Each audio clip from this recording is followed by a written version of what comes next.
في ناس فاكرة إن خلاص الماضي ده عدى، وإن اللي فات ده كان هزار أو مجرد تجربة، بس الحقيقة بقى المؤلمة في ماضي ما بيمشيش وما بيتنسيش، بيفضل معاك في قلبك، في شكك، في خوفك، وفي علاقتك الجديدة كمان، لحد ما يدمرها وأنت مش فاهم ليه ده أصلا كله بيحصل. خلينا بقى نتكلم بصراحة كده شوية. العلاقات الكتير اللي في الماضي، سواء طبعا بتكلم عن رجالة أو عن ستات، دي مش بطولة ولا خبرة عاطفية ولا أي شيء. ده كتير منها اسمه عك عاطفي. كلمة جريئة طبعا أكيد، بس واقعية للأسف. طيب يعني إيه بقى العك في العلاقات؟ العك ده يعني علاقات من غير أي نية، وعود من غير أي التزام، قرب من غير أي مسؤولية، لعب على المشاعر وبس، تجارب ورا تجارب وعلاقات ورا علاقات، خيانات للأسف، مقارنة دايما، قفز من شخص للتاني، عمال تخش في علاقة وعلاقة. وفي رجالة وستات كتير للأسف بيدخلوا علاقات كتير جدا مع بعض من غير ما تلحق إن أنت تتشافى أو تتعافى، ولا تفهم نفسك، ولا حتى تتعلم من التجربة قبل الأخرى. طيب تأثير الماضي إيه على الحاضر؟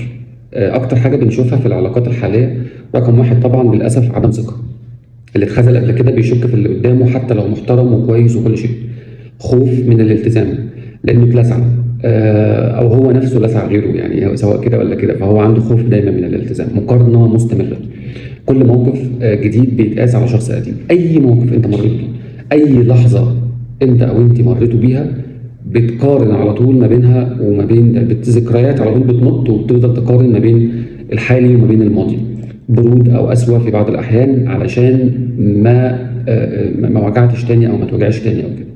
توقعات بقى دايما وخيالات مريضه، يعني عايز علاقه قويه بس من غير شغل ولا صبر ولا نضج ولا اي شيء، ولا عايز تقدم اي حاجه للعلاقه دي. طيب التاثير الحقيقي ايه على المستقبل؟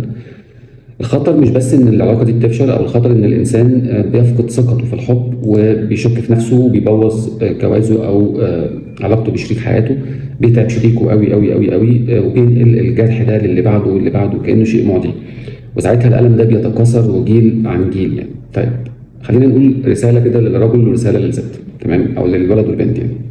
رسالتي للراجل: كتر العلاقات دي مش رجولة خالص، واللعب بمشاعر البنات دي مش قوة ولا سيطرة ولا فحولة إن أنت تعمل كده. كل قلب أنت كسرته ممكن يرجع لك في يوم من الأيام في صورة شك أو فقدان راحة، أو حتى بيت ما يستقرش مهما أنت عانيت ومهما أنت حاولت تخليه مستقر. طب رسالتي للبنت أو للست إيه؟ كتر العلاقات دي مش تحرر ومش خبرة، والتساهل في قلبك ده مش حب.